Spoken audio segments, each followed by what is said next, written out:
So in terms of speaking plainly, we have quite a huge farm, 400 acres of farmland. And that's quite massive, that's quite huge. And yes, we are very, very proud of that. But if you just think about it like that, sometimes it's easy to forget about how much of this farmland can actually be put to use effectively. You see, for us, the farm is literally divided into two sections. One of them is the upper section, where I'm standing right now. On this upper section, we keep the chickens. You can see the chicken house over here. We keep the cattle.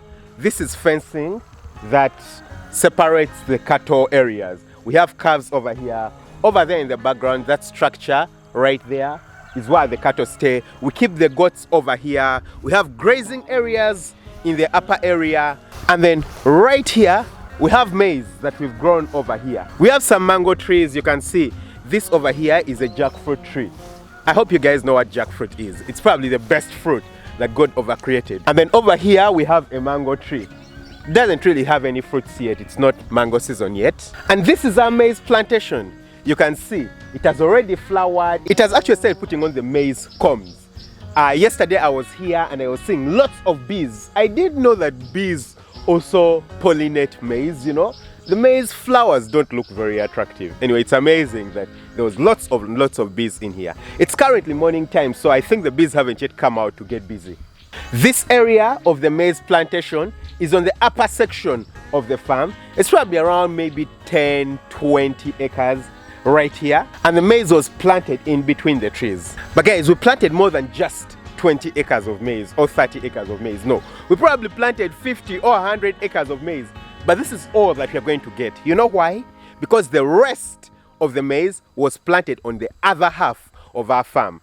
That's the half that I'm calling barren for right now, because that section of the farm is in a place that gets wet when it rains.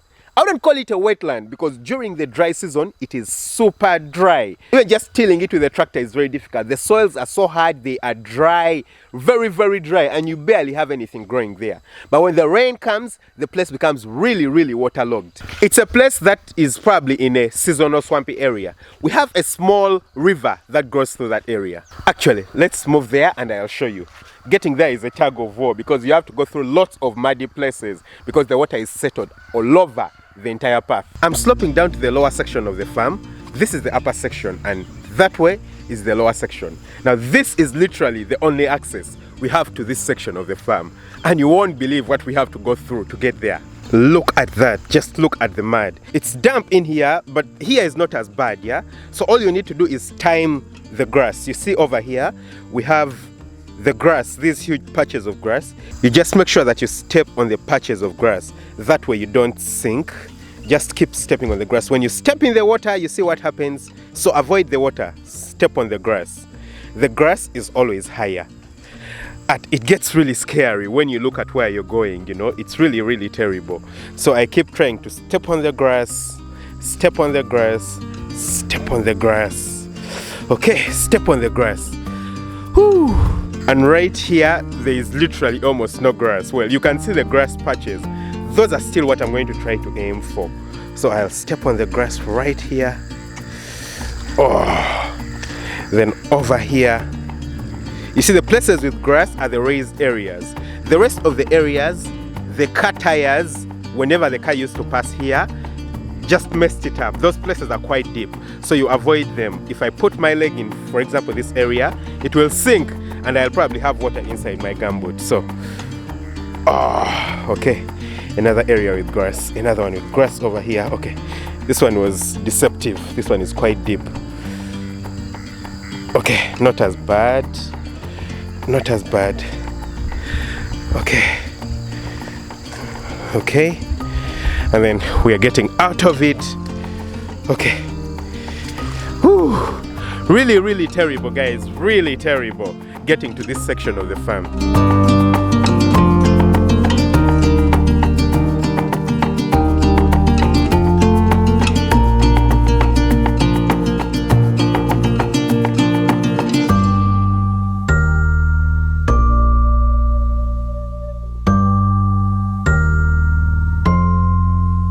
Whenever the cattle come to graze on this section of the farm, they pass here. So it's really muddy. The cattle don't really mind passing inside the water. No, for them it's not a problem.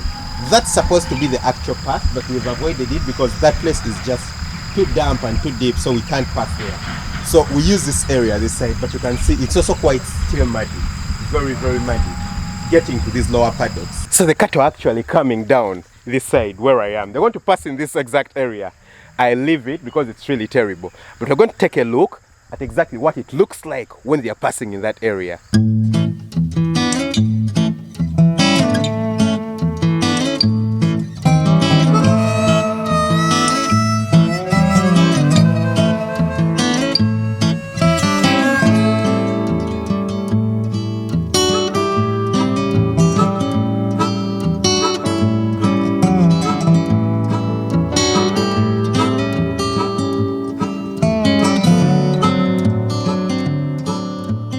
I know it's unbelievable, but this section of the farm is what gave us the most maize the last time out when we planted. The other area of the farm up that side had completely nothing because it has so much water. This section, the last season, actually had quite some amount of maize growing. But take a look, guys. Just look at all the grass that has grown in there. And just look at, you see all this section. Nothing has grown up. You can see at the top over there, I'll zoom in.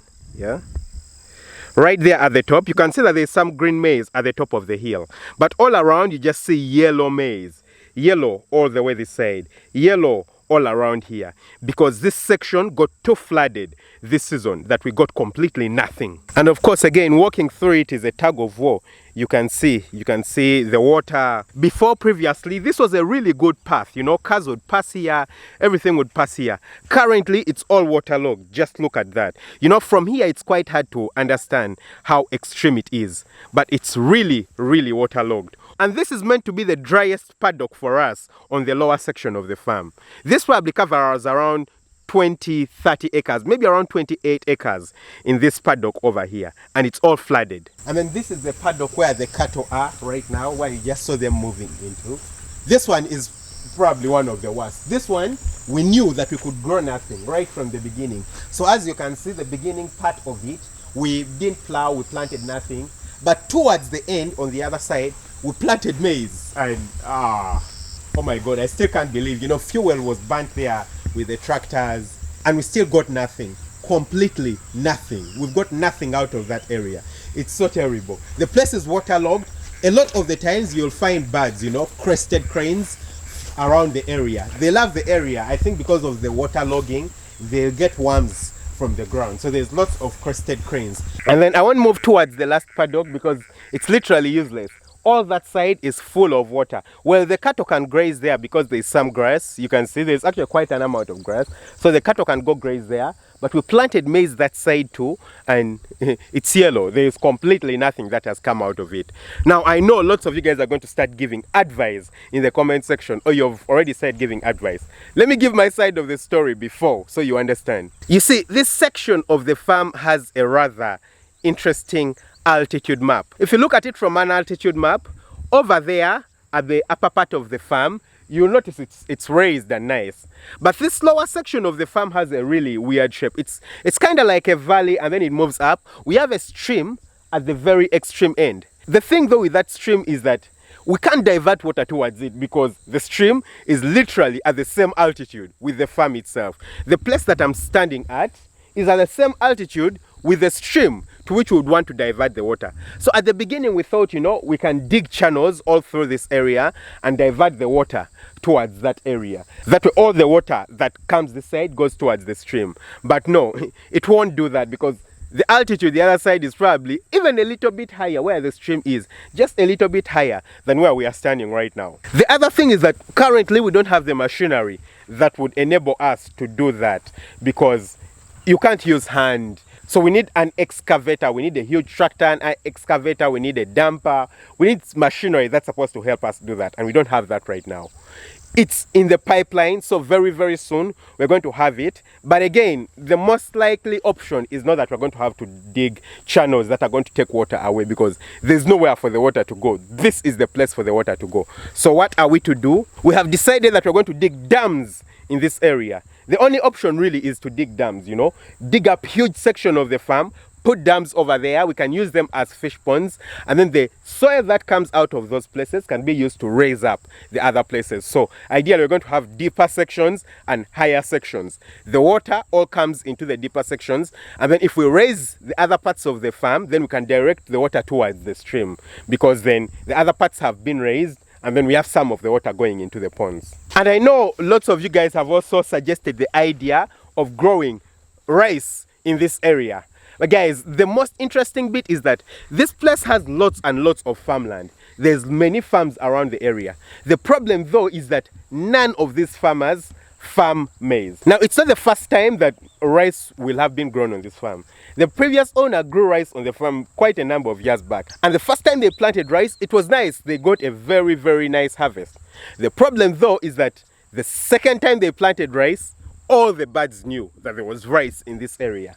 All the birds. And because there's no one else growing rice in the area, it simply means that all the birds in the district, all the birds in this section of the country will come to this farm. And the person barely got nothing out of the farm. Like, they got nothing completely out of the rice, because the birds, you guys can even hear them right now, you know, if I kept quiet. I hope you heard them, yeah? There's lots and lots of birds in this area. So that's the problem with growing rice in this area. We'll certainly get nothing. Out of experience, the birds are just going to invade and take everything out. So we plan on using this section of the farm. Of course, we don't want it to go to waste, but we have to plan and use it very wisely. So we are waiting for the excavator to come. We'll dig ponds in here, put in fish with time, and then of course you're not going to try growing maize in here in the near future or anything like that. That would be stupid. That would be dumb. It just doesn't make sense. For now, it's going to remain a grazing area for the cattle, for the goats and the sheep. And then while we prepare to put fish ponds in here and see if we can raise the area, and then plan on using it for other things in the future. Now, I know that I'm not the first person who has faced this kind of problem on a farm. One of you most definitely has done so. So what did you do when you faced such a problem? Please let me know. Put it in the comment section below. I would love to find out. Otherwise, don't forget to hit the subscribe button, smash that notification bell. That way you never miss out on an upload. Lots of love. Bye-bye.